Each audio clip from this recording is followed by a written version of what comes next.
তোদের সাথে জরুরি কিছু কথা আছে, তাই ডেকে পাঠালাম।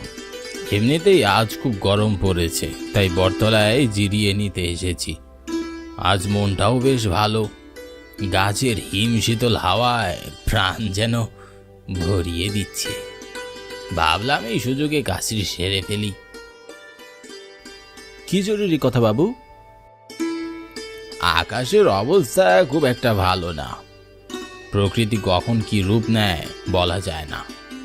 মুশকিল শুধু নিচু জমির ধানগুলো নিয়ে। ওই জমির ধানগুলো আগে কাটতে হবে, নয়তো একবার প্রকৃতি বিমুখ হলে মাটির নিচুর জায়গায় যে ধানগুলো আছে একদম পানির নিচে সেটা তলিয়ে যাবে। কিন্তু তোদের পারিশ্রমিক নিয়ে চিন্তা করতে হবে না, তোদের পারিশ্রমিক আমি বাড়িয়ে দেব। কিন্তু তোদের রাতভর কাজ করতে হবে। 2 দিনের মধ্যে যেন সব ধান কাটা শেষ হয়। রাতের আকাশ প্রায় সবসময় মেঘলা মেঘলা থাকে, মনে হয় যেন যে কোনো সময় ঝড় নামবে। তাই 2 দিনের মধ্যে তোদের কাজটা সেরে ফেলতে হবে। আপনি চিন্তা করবেন না, আপনার ধানগুলো আমরা 2 দিনের মধ্যে কেটে ফেলবো। তাই যেন হয়। তোরা কাল থেকেই লেগে পড় মাঠে তাহলে। ঠিক আছে বাবু।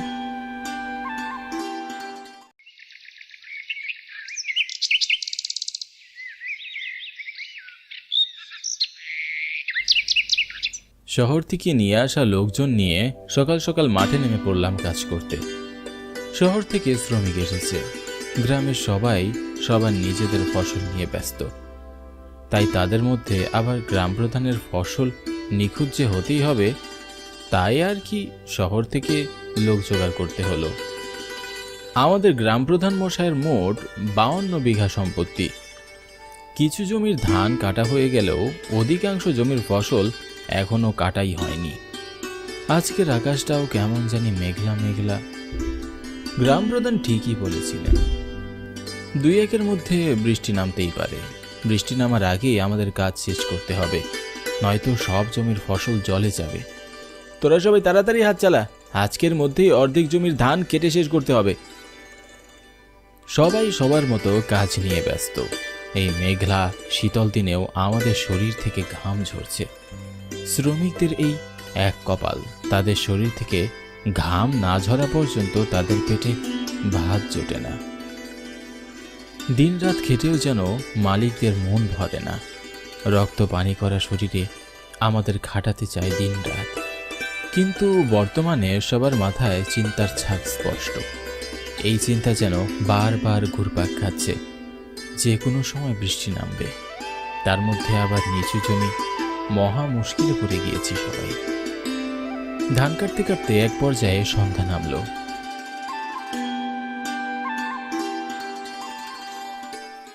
সারাদিনের ক্লান্তি যেন আর শেষ হয় না। বিশ্রাম তো দূরের কথা, পেট ভরে কেউ দুমুঠো খেতেও পারেনি। এই ক্লান্ত শরীর নিয়ে কাজ করে যাচ্ছে সবাই। সবার শরীর থেকে অক্লান্ত পরিশ্রমের ঘাম ঝরছে। দেখে বেশ মায়াও লাগছিল, কিন্তু গ্রাম প্রধানের নির্দেশ, সেটা কি অমান্য করা যায়? বেশ কিছুক্ষণ পর চারপাশ দিকে মনে হচ্ছে ঘড়ির কাঁটা 9টা বাজবে। সারাদিন ধরে কাজ করে আর শরীর চলছে না। আজকের মতো এখানে কাজ শেষ করতে হবে।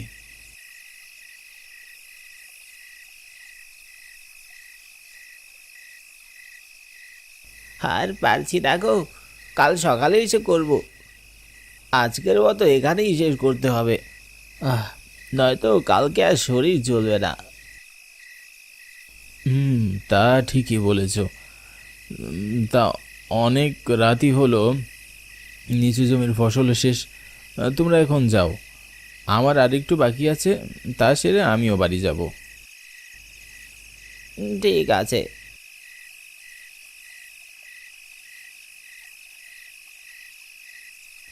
হঠাৎ করেই চারপাশ বাতাসে ভরে উঠল।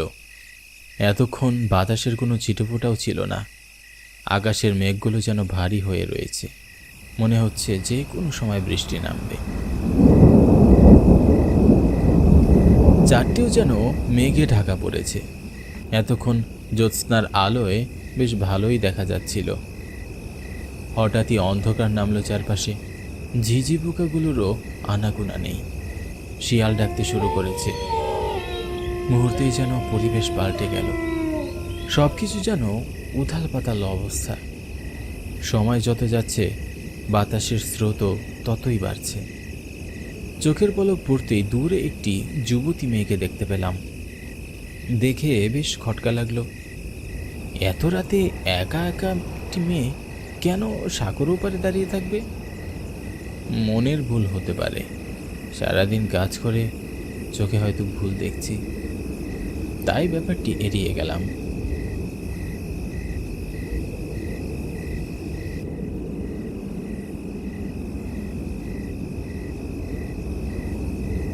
মেয়েটির নিকটবর্তী হতে দেখলাম মেয়েটি অবাক দৃষ্টিতে সাঁকোর নিচে নদীর দিকে তাকিয়ে আছে। তার পলক যেন পড়ছেই না। আর বুঝতে বাকি রইল না যে মেয়েটি আত্মহত্যা করতে যাচ্ছে। কি গো মেয়ে, এত রাতে এখানে কি করছো? যাও, বাড়ি যাও বলছি। মেয়েটি কোনো দিকে না তাকিয়ে চুপচাপ রইল। কি হলো? আমার কথার কোনো উত্তর দিচ্ছ না যে? আপনার কাজ আপনি করুন, আমাকে বাধা দিবেন না। তুমি কেন এটি করতে যাচ্ছ? তুমি বাড়ি ফিরে যাও। বললাম না আমাকে বিরক্ত করবেন না, নিজের কাজ নিজে করুন। তোমার বাড়ি কোথায়? চলো তোমাকে তোমার বাড়ি পৌঁছে দিয়ে আসি। আমার বাড়ি হিজল গাছে। মেয়েটির কথা শুনে বেশ অবাক হলাম। আমার জানা মতে হিজল গাছের নিচে কোনো বাড়ি নেই, কিন্তু মেয়েটি যে বলল, তাহলে কি মিথ্যা বলল? কোথায়? হিজল গাছের নিচে তো কোনো বাড়ি নেই। তাহলে তোমার বাড়ি কোথায়? আমার বাড়ি হিজল গাছের নিচে নয়, হিজল গাছে আমার বাড়ি। কি সব বলছো? চলো তোমাকে তোমার বাড়িতে পৌঁছে দিই। আমাকে আর বিরক্ত করবেন না, আপনার কাজ আপনি করুন, যান। তোমাকে একা এভাবে রেখে আমি কোথাও যাব না। মেয়েটি তৎক্ষণাৎ ভয়ঙ্কর রূপ ধারণ করল। চুলগুলো বাতাসে উড়ছে, মুখের বিশ্রী অবস্থা, মুখ যেন থেতলিয়ে পুড়ে গেছে। দাঁতগুলো বড় বড়, ভয়ঙ্কর দৃষ্টিতে আমার দিকে তাকিয়ে রয়েছে। আমি আর কোনো কিছু না ভেবে উল্টো দিকে দৌড় দিলাম। পেছন থেকে মেয়েটির অট্ট হাসি শোনা যাচ্ছে।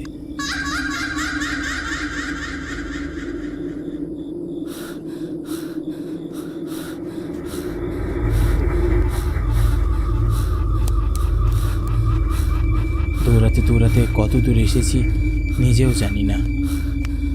দূরে একটি বাড়ি দেখা যাচ্ছে, ফাঁকা জনশূন্য স্থানে একটি বাড়ি। বাড়িটি দেখে মনে একটু আশ্বাস পেলাম।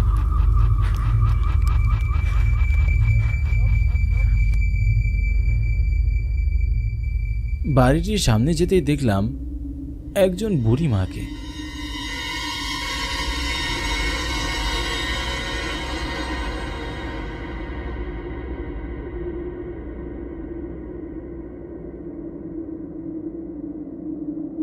কি গো ছেলে, হাঁপাচ্ছ কেন? আসলে বুড়িমা, আমি ধান কেটে নিয়ে যাওয়ার সময় সাগর উপর দিয়ে পার হচ্ছিলাম, কিন্তু ওই সময় দেখি একটি মেয়ে সাগর উপরে দাঁড়িয়ে দাঁড়িয়ে নদীর পানি দেখছে। তা দেখে মনে হলো মেয়েটি নিশ্চিত আত্মহত্যা করবে। আমি তাকে বাধা দিতে গেলাম আর সে ভয়ঙ্কর রূপ ধারণ করলো। তা দেখে ভয়ে ছুটতে ছুটতে কোথায় এসে পড়েছি নিজেও জানি না। হ্যাঁ গো ছেলে, বুঝতে পেরেছি, ওই মেয়েটি আর কেউ নয়, আমার নাতনি সুধা। বহু বছর আগের কথা, আমার নাতনি একটি ছেলেকে ভালোবাসতো, কিন্তু ছেলেটি তাকে বিয়ের আশ্বাস দিয়ে পালিয়ে যায়। মেয়েটি সেই কষ্ট সহ্য করতে না পেরে ওই দিন পানিতে লাফ দিয়ে আত্মহত্যা করে। আমার নাতনি সাঁতার জানত না, সাঁতার না জানাই পানিতে ডুবে মারা যায়। এরপর থেকে প্রায় শোনা যায় তার আত্মা ঘুরে বেড়াচ্ছে। তোমার সাথে যে ঘটনাটি ঘটলো আরো অনেকের সাথেই ঘটেছে এটি, কিন্তু সুধা কারো ক্ষতি করে না। তা ছেলে, তুমি আজ রাতটি এখানেই কাটাও, কাল সকাল সকাল না হয় বাড়িতে যেও। বুড়িমা কথাগুলো বলতে বলতে আবেগ আপ্লুত হয়ে পড়ে যায়।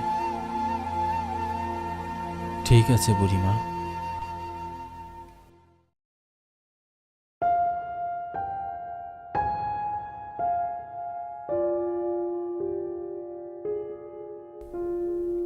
আমি রিয়াদ মাহমুদ।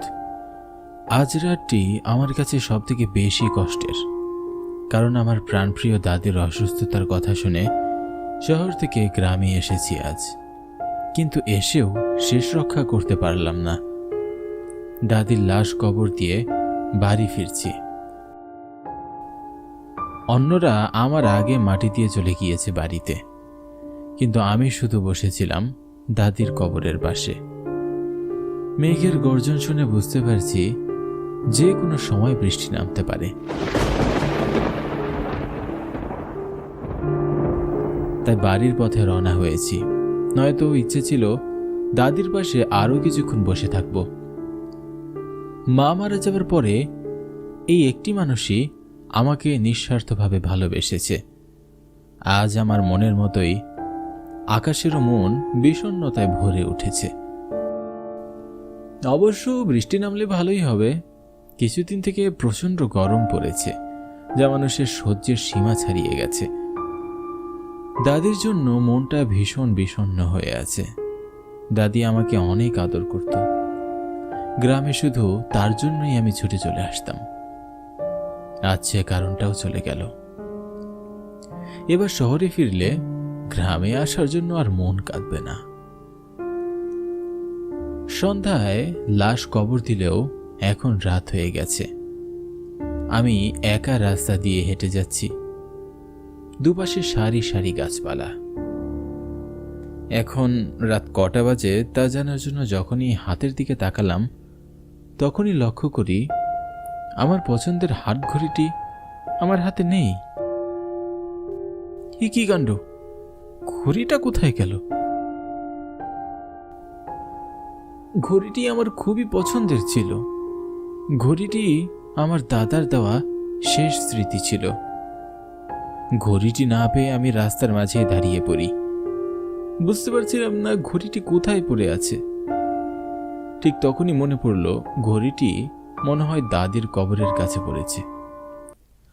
আমি আবারও কবরস্থানের উদ্দেশ্যে পিছনে ফিরলাম।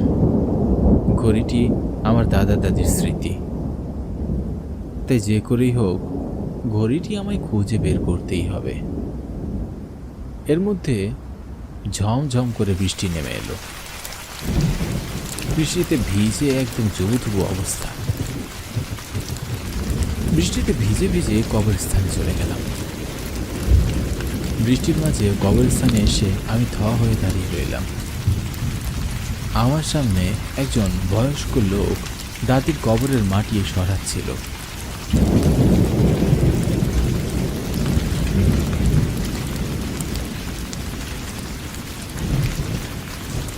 আমি কি করবো কিছুই বুঝে উঠতে পারছিলাম না। লোকটি আসলে কি করতে চায় সেটা বোঝার জন্য বুঝতে পারছিলাম না লোকটি আসলে লাশ চোর নাকি অন্য কিছু।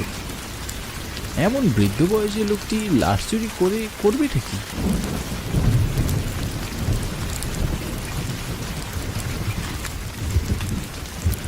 কিন্তু এবার আর দাঁড়িয়ে থাকতে পারলাম না। লোকটি এবার আমার দাদির কবর থেকে তার লাশটি তুলেছে। ঘটনাটা দেখে আমার মাথা ঘুরে যাওয়ার উপক্রম হলো। লোকটাকে দেখে কিছুতেই আমার স্বাভাবিক মনে হচ্ছে না। কোনো স্বাভাবিক লোক এই ঝড় বৃষ্টির রাতে লাশ তো নিতে পারে না। আমার মনের মধ্যে হাজারো প্রশ্ন জমা হচ্ছিল। আমি বেশ অবাক হচ্ছি। লোকটা হাতে একটা ছুরি ধরে আমার দাদির লাশটা লোকটার সামনে রেখে বিড়বিড় করে কি যেন বলছে। আমি কিছুতেই লোকটার উদ্দেশ্য বুঝতে পারছি না। দাদির লাশের সাথে কি করতে যাচ্ছে লোকটা? এদিকে লোকটার কাছে যাওয়ারও সাহস হচ্ছিল না, কিন্তু এভাবে চুপ করে থাকাটাও তো ঠিক হচ্ছে না। তাই মনে কিছু সাহস নিয়ে আমি লোকটার দিকে এগিয়ে গেলাম। তখনই লোকটির বলা কথাগুলো আমার কানে ভেসে আসলো। হায় বুড়ি আর আমার হাতের মুঠো আমায় দে সব শক্তি, করবে আমায় সবাই ভক্তি। লোকটি বিড়বিড় করে কি সব যেন বলছে। লোকটির কথার আগামাথা কিছুই বুঝতে পারছি না। হঠাৎ আমার দাদির চিৎকারের শব্দ কানে ভেসে আসলো।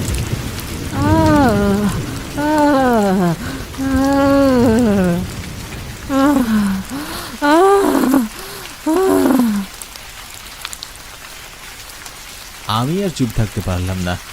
আমি এই লোকটির কাছে গিয়ে রাগান্বিত কণ্ঠে তাকে উদ্দেশ্য করে বললাম, কি করছেন কি আপনি? আমার দাদির লাশ কেন কবর থেকে উঠিয়েছেন? লোকটা তার চেহারায় বিরক্তি ভাব ফুটিয়ে তুলে আমাকে কর্কশ গলায় বলে উঠল, চলে যা, ভালোই ভালোই বলছি চলে যা, নয়তো তুইও নিজের প্রাণ হারাবি।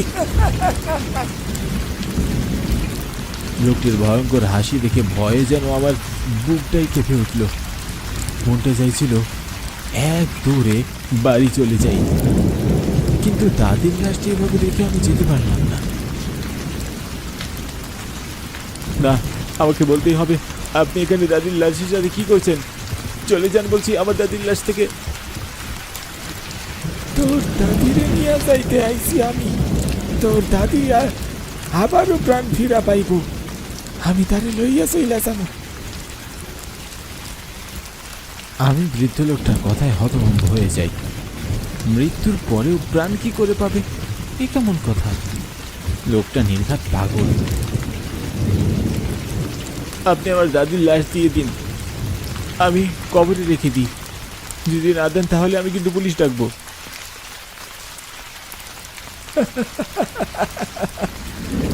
আমার পুলিশের ভয় দেখাস? যা, ছেড়ে দিলাম, তবে কাজটা তুই ভালো করলি না। মনে রাখিস, আমি তোরে ছাড়বো না। লোকটা আমার উপর রেগে মেগে বিড়বিড় করতে করতে চলে যায়। আমি দাদির লাশ কবরে নামিয়ে আবারও কবর দিলাম। তখনও হালকা হালকা বৃষ্টি পড়ছিল। দাদিকে রেখে বাড়িতে যেতে ইচ্ছে করছিল না। যদি লোকটা আবারও এসে দাদির লাশের সাথে কিছু একটা করে, এসব চিন্তায় যেন মাথার মধ্যে ঘুরপাক খাচ্ছিল। কিন্তু এত রাতে কবরস্থানে থাকাটাও তো ঠিক নয়। তাই বাড়ির পথে হাঁটতে লাগলাম। ভাবলাম সকাল সকাল এসে আবার দাদির কবরটি দেখেছি।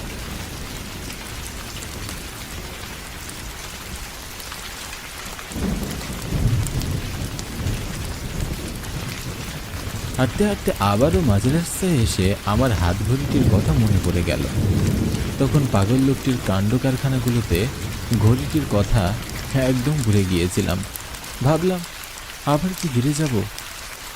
পরক্ষণেই মনে হলো না না, এখন আর যাওয়া যাবে না। কাল সকালে বরং আবার আসবো, তখন ভালো করে খুঁজে দেখব।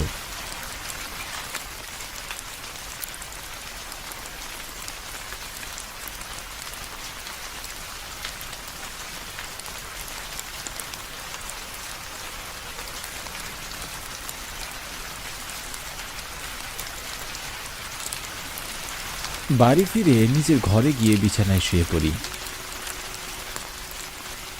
কিছুতেই ঘুম আসছিল না। বারবার দাদির কথা মনে পড়ছিল। পুরো বাড়িটি আজ ফাঁকা।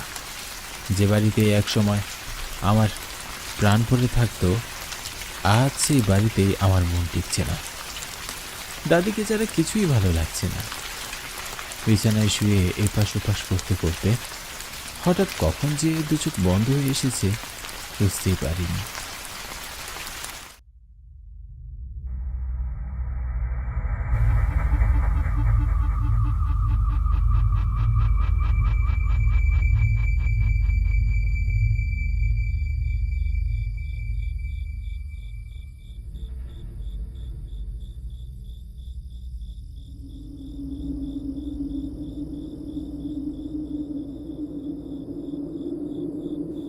ছেড়ে দাও আমাকে, ছেড়ে দাও।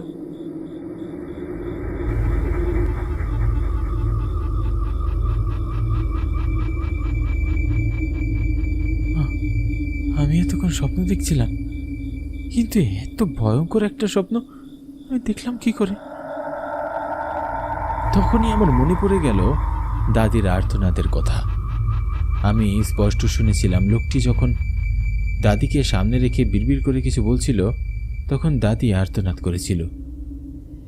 কি হচ্ছে এসব? কিছুই মাথায় আসছে না। হঠাৎ দরজায় কারো নক করার শব্দে আমি চমকে উঠি। বুঝতে পারছিলাম না এত রাতে আমার বাড়িতে কে এসেছে। কেন জানি দরজা খুলতে ভীষণ ভয় করছিল আমার, কিন্তু দরজাতে অনবরত নক করা দেখে আমি আর চুপ থাকতে পারলাম না। বিছানায় বসে থেকেই চিৎকার করে জিজ্ঞাসা করলাম, কে কে দরজায়? বাইরে থেকে কারো আওয়াজ তো এলোই না, বরং দরজা নক করার শব্দটি আরো জোরালো হতে লাগলো। আমি বিরক্ত হয়ে বিছানা থেকে উঠে দরজাটি খুললাম, কিন্তু দরজা খুলে আমি আরো বেশি অবাক হলাম। দরজার বাহিরে কেউই নেই। স্পষ্ট শুনেছি কেউ দরজায় নক তো করেছেই, কিন্তু এখন নেই কেন? ভুল শুনেছি এরকমটা ভাবতেও পারছি না, কারণ অনবরত দরজায় নক করার শব্দে বিরক্ত হয়ে আমি দরজা খুলেছি। কেন এরকম হচ্ছে আমার সাথে? আমি আবারও চারিদিকে তাকিয়ে দেখলাম, কিন্তু কাউকেই পেলাম না। আমি ঘরের ভিতরে আসছিলাম, ঠিক এমন সময় একটি নারী কণ্ঠ ভেসে আসলো আমার কানে। রিয়াদ, দাদু ভাই। কণ্ঠটি আমার বেশ পরিচিত, কিন্তু এই কণ্ঠে আমার নাম শুনবো তা আমি আশা করিনি। আমার গা শিউরে উঠল। দেখি সাদা কাপড় পরে আমার হাত ঘড়িটি নিয়ে দূরে দাঁড়িয়ে আছে আমার প্রাণপ্রিয় দাদিমা। দাদিকে দেখে আমি বেশ খুশি হলাম। দাদির কাছে ছুটে যাব, ঠিক তখনই আমার মনে পড়ল দাদিমা তো মারা গিয়েছে, আর মৃত মানুষ তো কখনো ফিরে আসে না। আমি ভয়ে সেখানেই থমকে দাঁড়িয়ে পড়লাম। আমাকে দাঁড়াতে দেখে দাদিরূপী অশরীরীটি আমাকে বলল, কি রে দাদু ভাই, আয় আমার কাছে আয়, দেখ আমি তোর ঘড়িটি নিয়ে এসেছি। তোর দাদু তোকে কত শখ করে ঘড়িটি দিয়েছিল বলতো, আর তুই আমার কবরে ফেলে এলি। আয় দাদু ভাই, আমার কাছে আয়, তোকে ঘড়িটি পরিয়ে দি। দাদি, তুমি এখানে? কিন্তু এটা কি করে সম্ভব? তুমি তো মারা গেছো, তাই না? না না, আমি তোমার কাছে যাব না। আমার কথা শুনে দাদি ভীষণ রেগে গেল। তার চোখ দুটো লাল হয়ে গেল। সে পুরুষ কণ্ঠে আমাকে বলে উঠল, আসতে তো হবেই তোকে, আমি তোকে ছেড়ে যাব না।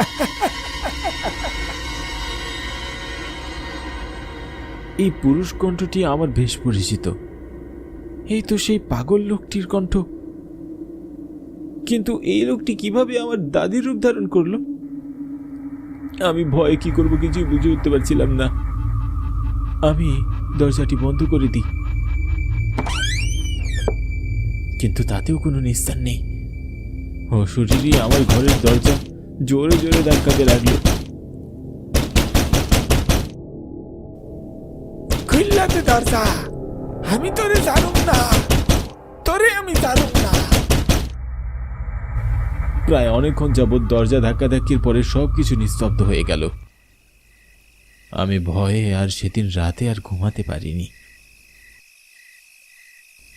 নির্ঘুম রাত কাটানোর পরে পরের দিন ভোরবেলা আলো ফুটতেই আমি চলে যাই আমাদের এলাকার বড় মৌলভী সাহেবের কাছে।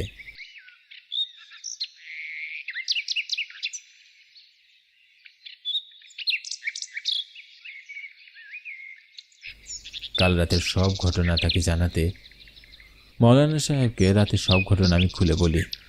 সব কিছু শুনে তিনি বললেন,